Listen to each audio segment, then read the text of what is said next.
মাননীয় আমাৰ ভাৰতীয় জনতা পাৰ্টি দলৰ জিলাৰ সভাপতি শান্তনু পূজাৰী ডাঙৰীয়া উপস্থিতিত জিলাৰ কেইজন জ্যেষ্ঠ আমাৰ বিষয়ববীয়া আৰু উপস্থিতিত আজি মৰিনী সমষ্টি সোণোৱাল চাহ বাগানত আজি খুবেই আমি আনন্দিত। এজন আমি বহু বছৰৰ পৰা দেখা পাই আছোঁ জাতীয়তাবাদ চিন্তাধাৰাৰে পৰিচালিত এজন যুৱ সমাজকৰ্মী প্ৰিয়াংশু বৰুৱা ডাঙৰীয়া, তেওঁৰ নেতৃত্বত কেইজন আজি জ্যেষ্ঠকে লৈ কনিষ্ঠ নৱপ্ৰজন্মৰ ভোটাৰকো আমি দেখা পালোঁ। তেওঁলোক আজি আমাৰ দলত যোগদান কৰিলে আৰু ইয়াৰ লগতে ৰাইজৰ দল নেতৃত্ব বহন কৰা এই যোৱাটো নিৰ্বাচনলৈকে লোকসভা নিৰ্বাচনলৈকে আৰু কংগ্ৰেছ দলৰ কেইজনক তেওঁ নেতৃত্ব বহন কৰিছিল। সেই অঞ্চলত নাগাজাঙ্গা অঞ্চলত প্ৰকাশ গগৈ আমি সৰু ভাই বুলিয়ে জানো, তেওঁ আজি আমাৰ বিজেপি দলত যোগদান কৰিলে আমি খুবেই আনন্দিত। আৰু মোৰ দৃঢ় বিশ্বাস এয়া মাননীয় মুখ্যমন্ত্ৰী ডক্টৰ হিমন্ত বিশ্ব শৰ্মা ডাঙৰীয়াৰ নেতৃত্বত যি আজি আমাৰ উন্নয়নৰ আজি যাত্ৰা, এই যাত্ৰাৰ প্ৰতি আকৃষ্ট হৈছে। মাননীয় দেশৰ প্ৰধানমন্ত্ৰী নৰেন্দ্ৰ মোদী ডাঙৰীয়াৰ নেতৃত্বত যি আজি আমাৰ NDA চৰকাৰৰ বিভিন্ন আঁচনি বিভিন্ন কৰ্মৰাজিৰ ওপৰত তেওঁলোক সন্তুষ্ট হৈ আজি আমাৰ দলত যোগদান কৰিছে আৰু দলৰ শক্তি বৃদ্ধি হৈছে। মই আনন্দিত আৰু ইয়াকে লৈ আমি সম্বাদ হিচাপে ৰাইজৰ আমি সেৱা কৰাৰ বাবে আমি আগবাঢ়িব লাগিব। বহু আমাৰ দায়িত্ব বহু কৰ্তব্য আমাক মাননীয় মুখ্যমন্ত্ৰীয়ে প্ৰদান কৰিছে বা ভাৰতীয় জনতা পাৰ্টি দলৰ কাৰ্যকৰ্তাসকলে বিভিন্ন আঁচনি ন্যায়িকে পালন হৈছে নাই, এয়া আমাৰ কাৰ্যকৰ্তাসকলৰ চোৱা দায়িত্ব। সেইকাৰণে মই আজি বক্তব্যত এটাই আহ্বান জনাইছোঁ, অন্য প্ৰসংগ কোৱা নাই।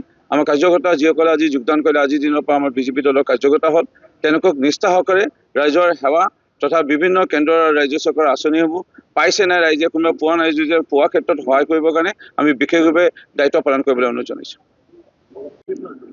ভাৰতীয় জনতা পাৰ্টিৰ নীতি আৰু আদৰ্শৰ প্ৰতি আকৃষ্ট হৈ আমাৰ মৰিনী সমষ্টিত আমাৰ মৰিনী আমাৰ বিধায়ক ডাঙৰীয়া আৰু যিখিনি উন্নয়নমূলক কাম কাজ বা উন্নয়নমূলক যি তেখেতৰ ৰাজনৈতিক স্থিতি তাৰ প্ৰতি আকৃষ্ট হৈ আজি মৰিনী বিধানসভা সমষ্টিত এই সোণোৱাল চাহ বাগিচাৰ প্ৰেক্ষাগৃহত আমাৰ প্ৰায় ৩০ শতাধিক লোকে ভাৰতীয় জনতা পাৰ্টিত যোগদান কৰে।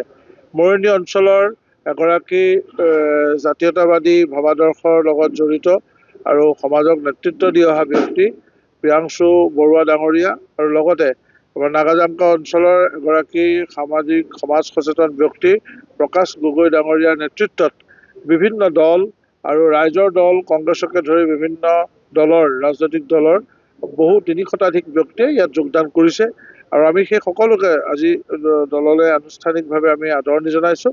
আৰু আগন্তুক সময়ছোৱাত আমাৰ জিলাখনত বিশেষকৈ মৰিনী বিধানসভা সমষ্টিত দলৰ কাম কাজ আগবঢ়াই নিয়াত ভাৰতৰ মাননীয় প্ৰধানমন্ত্ৰী নৰেন্দ্ৰ মোদী ডাঙৰীয়া আৰু অসমৰ মাননীয় দূৰদৃষ্টিসম্পন্ন মুখ্যমন্ত্ৰী যোগদ্ৰষ্টা মুখ্যমন্ত্ৰী ডক্টৰ হিমন্ত বিশ্ব শৰ্মা ডাঙৰীয়াৰ নেতৃত্বত উন্নয়নৰ যিটো গংগা সেয়া ৰাইজৰ পদূলিলৈ ৰাইজৰ দুৱাৰমুখলৈ আগবঢ়াই লৈ যোৱাত এইসকল ব্যক্তিয়ে এই বিকাশৰ যাত্ৰাৰ সমভাগী হ'ব বুলি মই আশা কৰিছোঁ। সকলোকে আনুষ্ঠানিকভাৱে দললৈ আদৰণি জনাইছোঁ।